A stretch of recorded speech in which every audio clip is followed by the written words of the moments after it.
Irmãos e irmãs, nós vamos meditar na palavra de Deus. Abra a sua Bíblia na carta de Paulo aos Romanos, capítulo 5.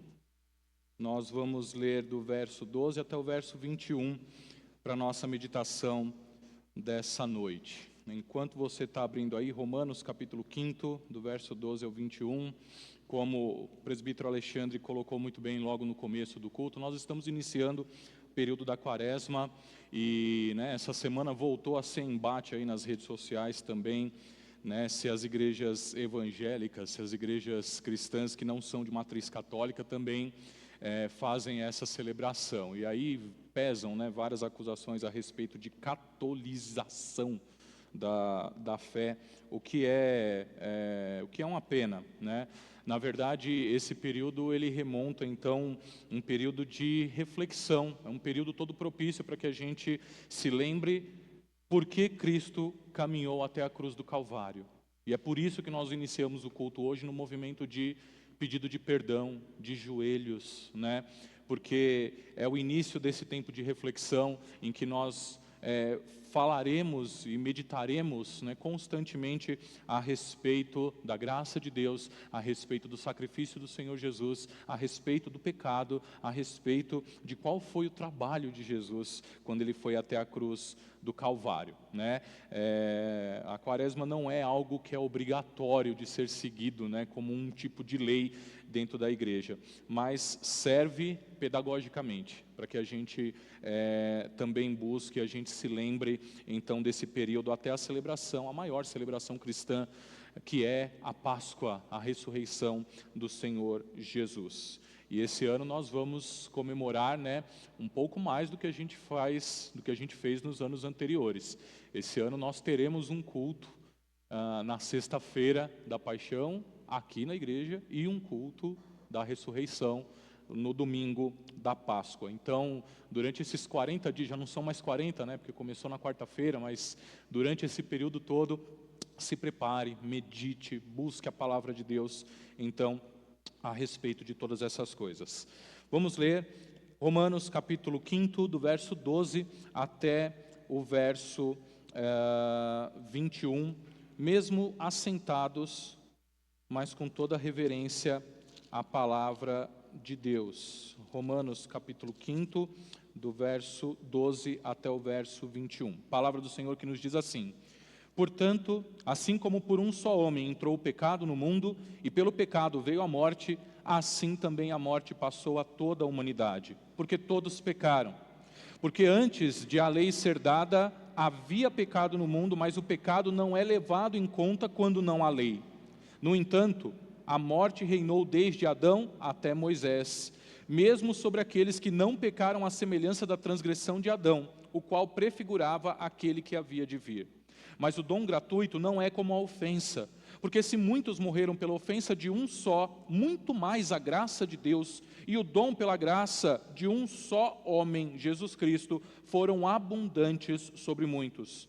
O dom, entretanto, não é como no caso em que somente um pecou, porque o julgamento derivou de uma só ofensa, mas a condenação para a condenação, mas a graça deriva de muitas ofensas para a justificação. Se a morte reinou pela ofensa de um e por meio de um só, muito mais os que recebem a abundância da graça e o dom da justiça reinarão em vida por meio de um só, a saber, Jesus Cristo. Portanto, assim como por uma só ofensa veio o juízo sobre todos os seres humanos para a condenação, assim também por um só ato de justiça veio a graça sobre todos para a justificação que dá vida. Porque como pela desobediência de um só homem muitos se tornaram pecadores, assim também por meio da obediência de um só muitos se tornarão justos. A lei veio para que aumentasse a ofensa, mas onde aumentou o pecado, aumentou muito mais ainda a graça, a fim de que como o pecado reinou pela morte, assim também a graça reinasse pela justiça que conduz à vida eterna, por meio de Jesus Cristo, nosso Senhor. Irmãos, eu quero deixar uma ênfase nesse versículo 20. A lei veio para que aumentasse a ofensa, mas onde aumentou o pecado, aumentou muito mais ainda a graça. Palavras para a nossa meditação. Feche os seus olhos, curva a sua fronte, faça aquela oração de sempre: Senhor, fala comigo, peça isso aí no seu coração para que você escute a voz de Deus. Senhor, nós te damos graças pela tua palavra aberta diante dos nossos olhos, com liberdade que nós temos. Nós te damos graças pelo teu amor sobre nós, revelado também na tua palavra. Portanto, nós pedimos ao teu Espírito Santo, Senhor, fala conosco, fala ao nosso coração nessa hora. Permita, Senhor, que o nosso coração esteja completamente conectado contigo, a fim de compreender a tua vontade sobre nós e sobre aqueles que nos cercam, ó Pai, sobre a igreja, sobre os nossos irmãos. Enfim, ó Pai, nos ajuda com esse texto e nesse texto a caminhar sempre rumo a Ti, ó Pai. Nos ajuda sempre e fala ao teu povo amado através deste pecador imperfeito, indigno deste púlpito, mas fala com o teu poder, fala com a tua autoridade e permita, Senhor Deus, que cada uma das tuas ovelhas aqui ouça a tua voz de amor. Em nome de Jesus, nós oramos e nós agradecemos. Quem crê diz amém. Louvado seja o nosso Deus. Irmãos, nós vamos meditar hoje sobre a graça, que é maior que o pecado. A graça é maior do que o pecado. Nós acabamos de sair do período das festividades do carnaval, e eu comentei aqui na mensagem do domingo passado, que muitos cristãos aproveitam essa época para falar sobre o pecado, né? Como a festa em si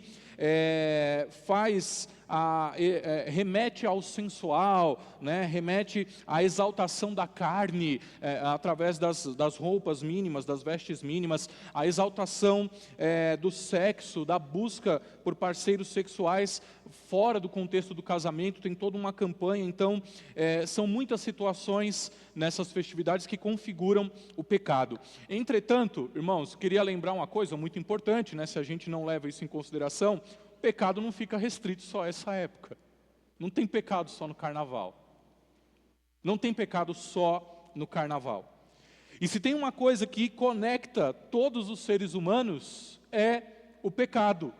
O pecado é inerente ao ser humano, não importa a cultura onde você nasceu, a época em que você nasceu, não importa em que país, em que região, qual a sua condição social, qual o seu nível de escolaridade, enfim.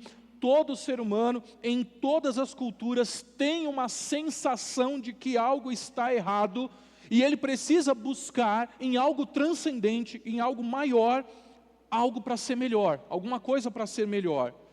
E essa sensação vem por causa do pecado, essa sensação de que algo está errado conosco, algo está errado com a humanidade. E não importa a idade, viu? Não importa a idade também.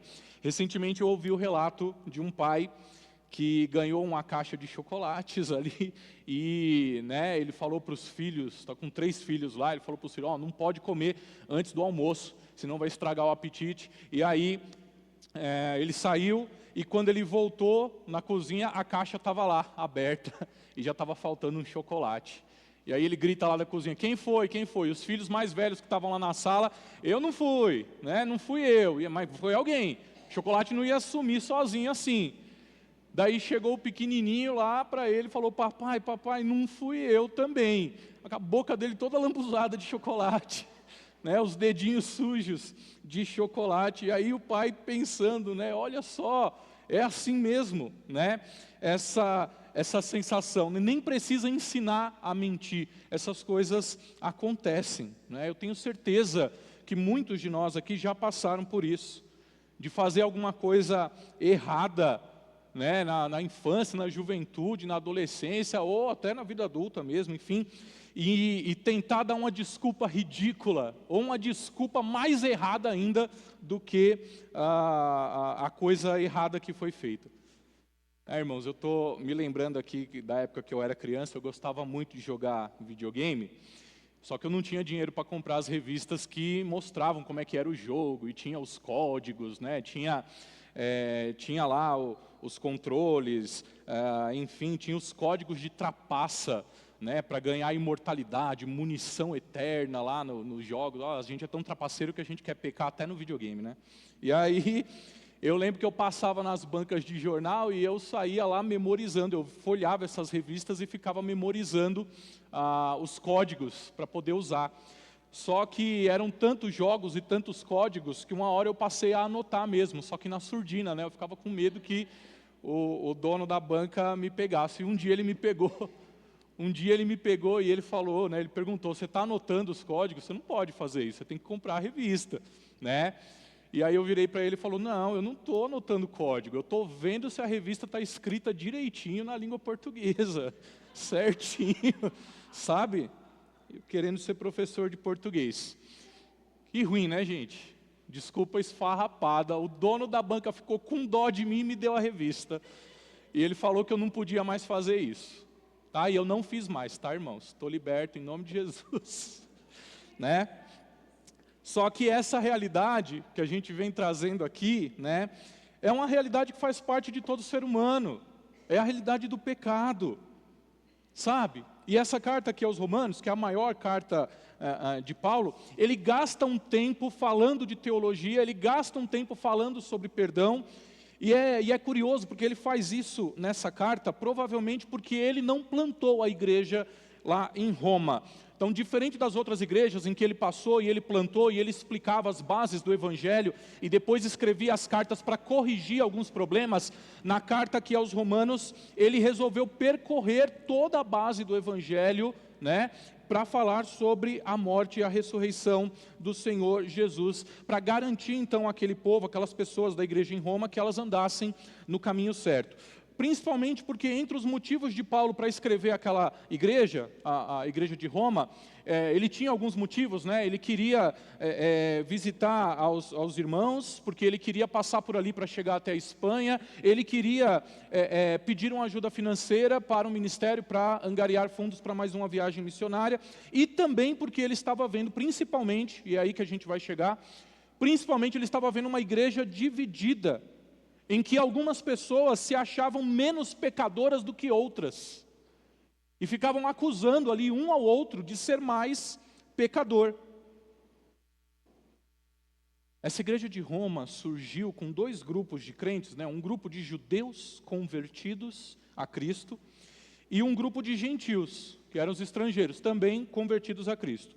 Todos juntos ali, os judeus liderando a igreja. Só que por volta do ano 50, o imperador Cláudio, temendo ali uma revolta dos judeus, expulsa todos os judeus da capital. Então esses judeus que estavam lá, na liderança da igreja de Roma, foram embora, e aí os gentios tiveram que assumir, né, a pregação, o presbiterato, a diaconia, a caridade, né, o ensino da palavra, eles tiveram que assumir. E continuaram trabalhando, a igreja não parou não. Em 55, quando o imperador Cláudio morreu, caducaram todas as leis que ele tinha ordenado, que ele tinha decretado. E aí os judeus voltam para a igreja de Roma. E aí os judeus chegam lá e falam lá assim, olha, a partir de agora a gente assume, muito obrigado pelo trabalho, mas nós somos o povo de Deus, vocês são gentios, vocês foram enxertados, vocês foram adotados, mas nós é que temos a tradição religiosa. E é aí que começa a divisão na igreja de Roma. Os gentios defendendo que eles eram melhores, porque eles eram o povo da capital, e que os judeus eram os caipiras que estavam vindo lá do interior para tentar tomar conta de uma coisa grande que era a igreja de Roma, né? Sabe, a gente da capital, a gente tem USP, nós somos doutores, né? Nós somos formados, vocês só vieram para cá por causa da nossa economia. Vocês estão vendo? Esse tipo de briga que estava acontecendo na igreja de Roma, isso torna essa carta atual para nós também, porque na igreja de hoje ainda tem esse tipo de embates, né? Então essa carta aqui é uma carta para falar assim, não há um grupo melhor do que um outro. De um lado você tem os religiosos que estão falando, olha,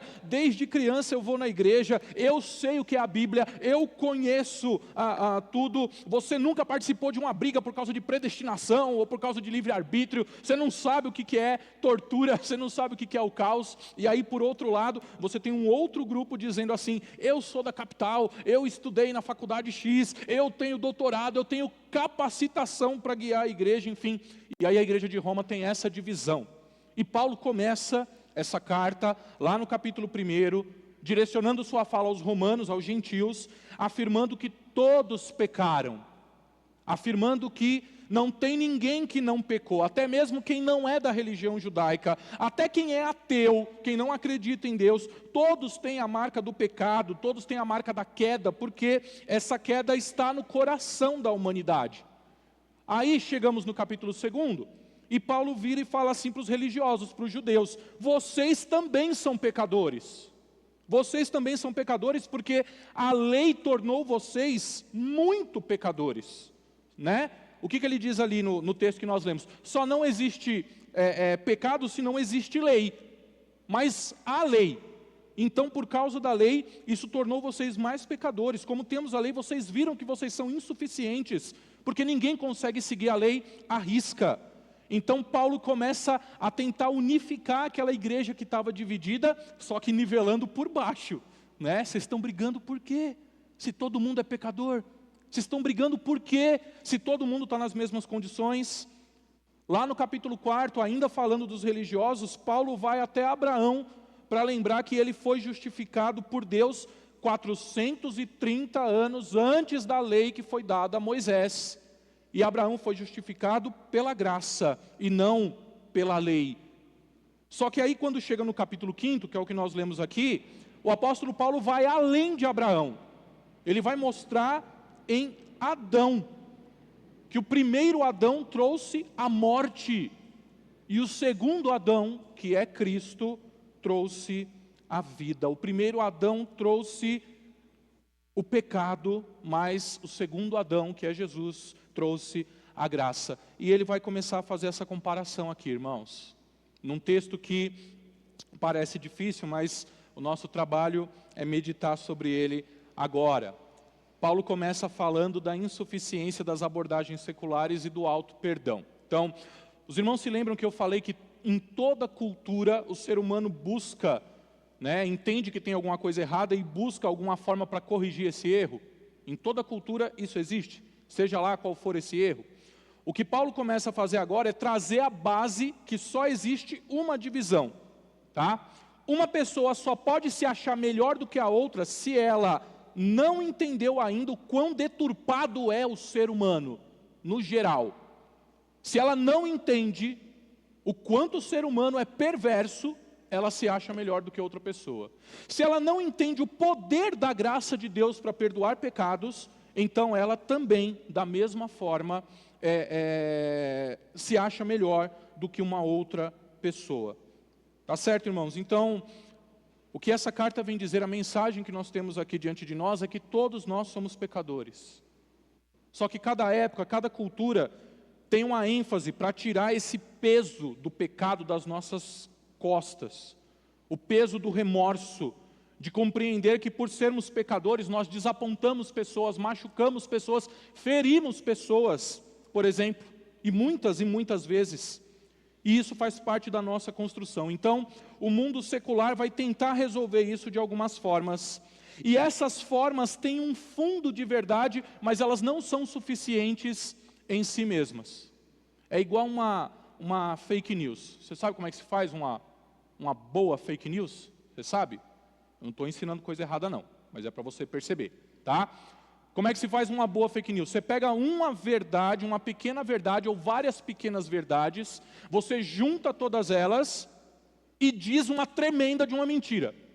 Uma tremenda de uma inverdade.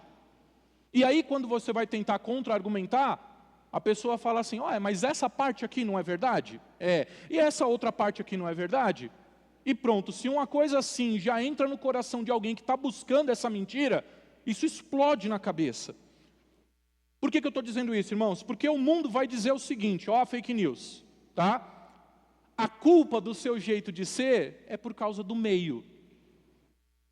A culpa do seu jeito de ser é por causa do meio. O meio te destruiu, o meio fez você se tornar quem você é vítima do meio. Irmãos, isso é um pouco verdade. É óbvio, é claro. O lugar em que você cresceu, onde você recebeu exemplos, onde você foi ensinado desde criança, enfim, podem determinar algumas coisas do seu comportamento. Não é isso? Está aqui a doutora Júlia que não me deixa mentir. Não é isso? Sabe, irmãos, o meio sim afeta, mas se isso é verdade para o mal, isso tinha que ser verdade para o bem também, para as coisas boas. E aí respondam aí, por que existem tantas famílias que, por exemplo, criam seus filhos na igreja, mas no futuro eles se desviam?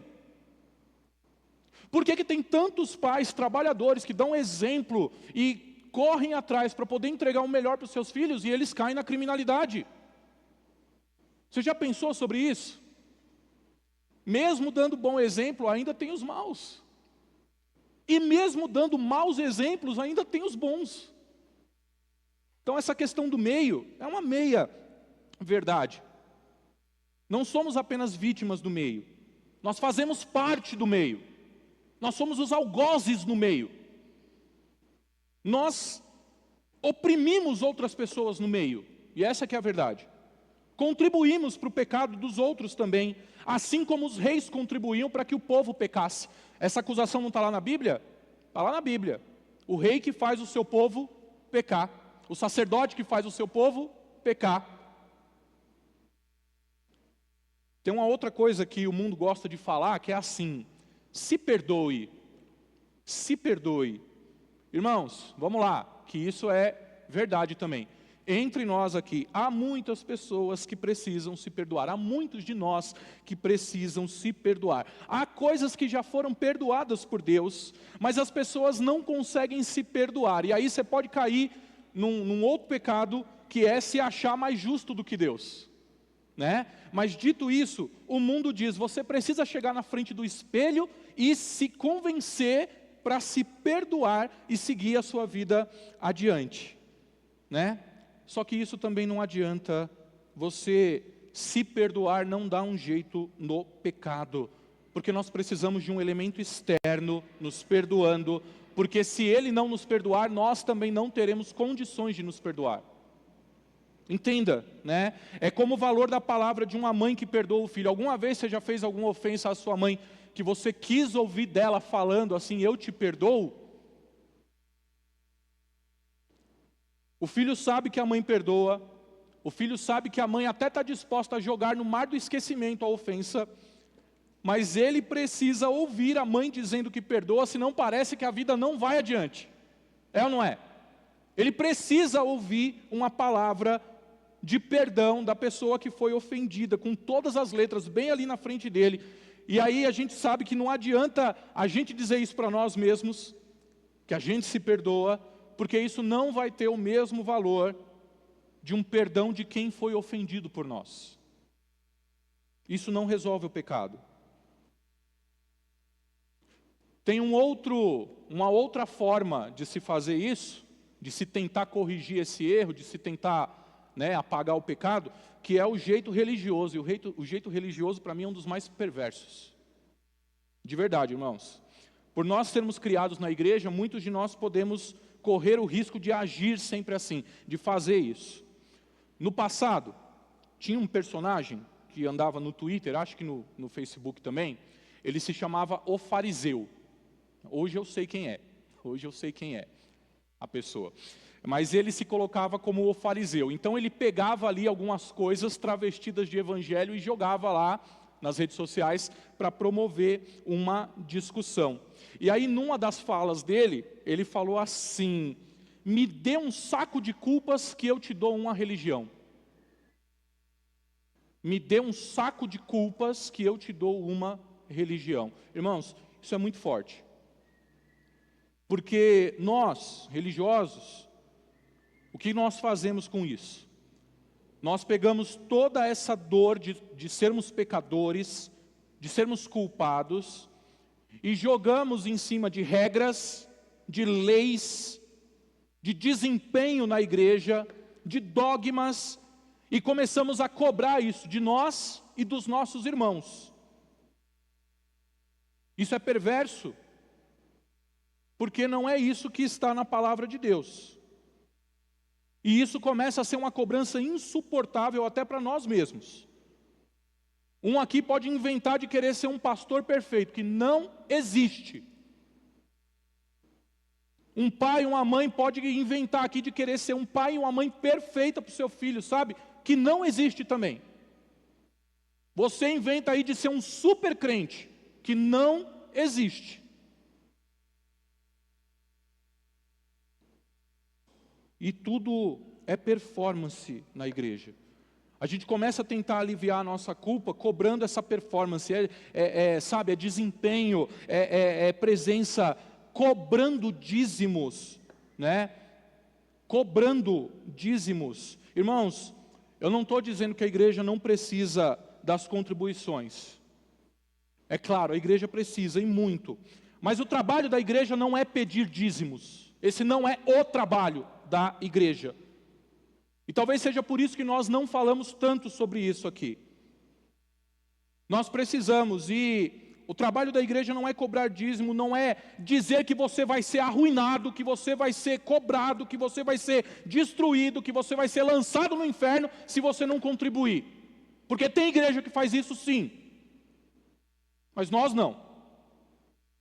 E nós esperamos muito que a igreja veja, experimente e vivencie a necessidade das contribuições para tudo que nós vamos fazer. É uma questão de responsabilidade, irmãos. Uma questão de responsabilidade, de desejo de ver a obra avançar. Mas eu não preciso ficar pesando a mão em cima de ninguém, cobrando isso como se disso dependesse todo o teu sucesso espiritual. Algumas pessoas começam a cobrar dízimo como moeda de troca para ser perdoado. Começam a cobrar dízimo como moeda de troca para ser salvo. E isso não funciona, não está certo, não é bíblico. Praticamente é o crente dizendo que a graça de Deus não é suficiente para salvar. Que nós precisamos garantir a salvação e o perdão dos pecados fazendo coisas para Deus. Irmãos, você sabe o que é isso? Isso é religião, isso não é evangelho. Se a gente não entende que as boas obras brotam de um coração que já foi perdoado e já foi salvo, se a gente não compreende isso, nós vamos cair no erro de tentar fazer a coisa certa com motivações erradas. A gente nunca vai se livrar do peso do pecado. É o crente tentando se auto-justificar. Essa é a mente religiosa. É uma mente que não é liberta pelo Evangelho. Eu quero perguntar aqui para você uma coisa. Você já percebeu que nos encontros com Jesus havia os religiosos que se encontravam com Jesus, ou eles estavam nas histórias de Jesus, nas parábolas de Jesus? Tem lá a história do jovem rico. O jovem rico é religioso, você sabe disso. Porque ele dizia que obedecia em tudo à lei, e cumpria em tudo a lei. Na parábola do filho pródigo, nós temos o irmão mais velho, que também diz que obedecia em tudo. Só que é curioso, nenhum deles se dá bem diante de Jesus. Nenhum deles se saiu bem diante de Deus, né? O jovem rico chega lá e Jesus fala assim: olha, por que você está perguntando para mim o que precisa para chegar ao reino dos céus? Parece que você já conseguiu, você acha que você já conseguiu, porque você segue toda a lei. Eu estou parafraseando, tá, irmãos? Né? Não é isso? Só que ele estava em débito. Ele não estava com a vida resolvida. E o filho mais velho, que reclama para o pai, dizendo que sempre obedeceu, que sempre trabalhou como um condenado, como um escravo ali, mas nunca ganhou nada, nenhum cabrito para festejar com os amigos. Agora chega aí o teu filho, que gastou todo o dinheiro, e você perdoa, e você faz uma festa para ele. Como é que o pai responde isso, irmãos? Né? Você não está vendo que essa festa é para você também? Você não está vendo que essa festa que eu estou dando aqui é uma festa sua também? Ele não consegue dar um passo a mais porque a mente dele é uma mente religiosa, é uma mente que está lá focada no desempenho, focado na culpa, focado no pecado. Ele não consegue dar um passo a mais. Tudo isso, irmãos, essas formas de tentar justificar pecado, seja no meio religioso, seja no meio secular, tudo isso Paulo vai dizer aqui nesse texto que nós lemos, não é suficiente para resolver o problema do pecado. E ele diz que enquanto a igreja não entender a graça e o poder do que o segundo Adão fez, do que Cristo fez, o pecado vai continuar sendo um entrave na vida. Olha isso. Você já passou por uma situação em que você se sentiu indigno demais para ser amado por Deus? Você já passou por uma situação em que você se sentiu indigno demais para ser perdoado por Deus? Você consegue refletir sobre isso? Eu quero deixar isso como lição de casa. Você vai pensar nisso durante essa semana. Você vai pensar nisso durante a semana. Porque Paulo vai dizer aqui que o que Cristo fez, o que Ele realizou, é muito maior do que o seu pecado. É muito maior do que o pecado. Enquanto a gente tenta se auto-justificar pela religião ou pelo pensamento secular, a gente não vai conseguir. Nós ficaremos apenas encobrindo o nosso pecado. Mas quando a gente entende a graça da cruz, o amor de Deus que Ele nos deu, esse amor transforma, esse amor faz uma revolução dentro de nós. Ele traz o perdão que a gente não consegue nem nomear. Ele traz um perdão que é o perdão supremo de Deus. E se Cristo te ama, e você foi entregue nas mãos de Jesus pelo próprio Pai, o nosso Deus, então de modo algum você será lançado fora. Se você viesse na nossa escola dominical, você já ia ter ouvido isso hoje de manhã. Não há nada que faça o Senhor Jesus amar menos a você. Da mesma forma como não tem nada que nós podemos fazer para Deus amar mais a gente. O amor de Deus é infinito. Como que a gente tenta mensurar o amor de Deus? O amor de Deus é poderoso, é suficiente, é gracioso. Ele não depende das nossas obras. Se por um homem entrou o pecado e a morte, por meio de Jesus temos a vida verdadeira. Nós temos a graça que transborda. O problema é que nós, que amamos de forma limitada, não acreditamos nesse amor de Deus. Porque é um ato de fé, não é um ato lógico. É uma loucura, mas é a loucura da cruz, que é poder de Deus para nós. Irmãos, a cruz é uma explosão de vida. É isso que está sendo dito nesse texto. A cruz de Cristo é uma explosão de vida, ela é suficiente para perdoar. Ela é a segurança em meio à insegurança do pecado. Daí, lá no capítulo 6 de Romanos, o apóstolo Paulo vai falar assim: então, agora que eu sei que a graça de Deus é maior do que o pecado, eu vou viver no pecado para ver se a graça transborda ainda mais? Não! Óbvio que não, porque a graça não é um amor que só perdoa, é um amor que limpa, é um amor que purifica. A graça de Deus te aceita do jeito que você está, mas não aceita o que você é. E por isso ela vai transformar, por isso ela santifica, por isso ela purifica. Olha, irmão, Jesus sabe de todos os seus pecados. Jesus morreu na cruz sabendo de todos os seus pecados. Ele sabia que eu seria um cristão mequetrefe. Ele sabia que você talvez seria um cristão meia boca. Você não vai surpreender Deus com o teu pecado jamais. Nem eu vou surpreender Deus com os meus pecados. Mas Ele morreu por nós. Ele nos aceita do jeito que nós estamos. E por amar tanto a cada um de nós, Ele não vai deixar a gente ficar do jeito que nós somos. Ele transforma, Ele liberta, Ele restaura, Ele transforma, Ele purifica. Ele quebranta e faz de novo. Agora, para o louvor da glória dEle. Quando você entender e aceitar essa graça de Jesus, você não vai precisar ficar vivendo aí, provando para ninguém que você é santo, provando para ninguém que você é crente, provando para ninguém que você é justo, provando para ninguém que você é salvo, que você é perdoado. Você não precisa fazer isso. Você não precisa nem colocar a sua família na latinha em conserva lá, que foi a polêmica da última semana. Eu não estou falando que não pode, tá, irmão? Só estou falando que você não precisa fazer isso. Porque a graça de Deus te basta. O amor de Deus te basta. O perdão de Deus basta. Pode ser que com o perdão de Deus o mundo ainda te condene, mas Ele não te condena mais. Porque Ele apagou o escrito de dívida.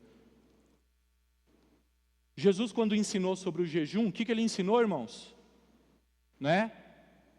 Ele ensinou que você vai fazer o jejum e você tem que sair lá de cara feia, triste, para mostrar para todo mundo que você tem que fazer jejum, que você está fazendo jejum. Foi assim que Ele ensinou? Não, né? Ele falou justamente o contrário: lava o rosto, tem bom ânimo, ninguém precisa saber que você está fazendo jejum.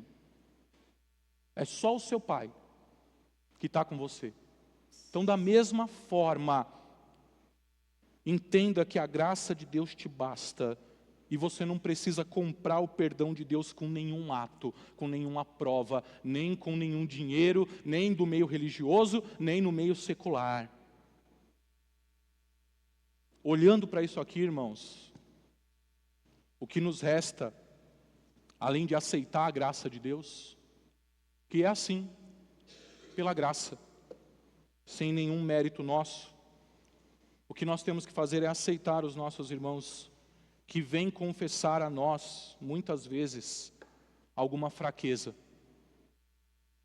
Oremos por aqueles que estão confessando vidas falhas. Abrace, mostre sim que a graça de Jesus é suficiente para resolver o pecado. Porque o pecado de um só contaminou toda a humanidade, mas o ato de justiça de um só é capaz de salvar e de perdoar. Recebe essa palavra em nome do Senhor Jesus.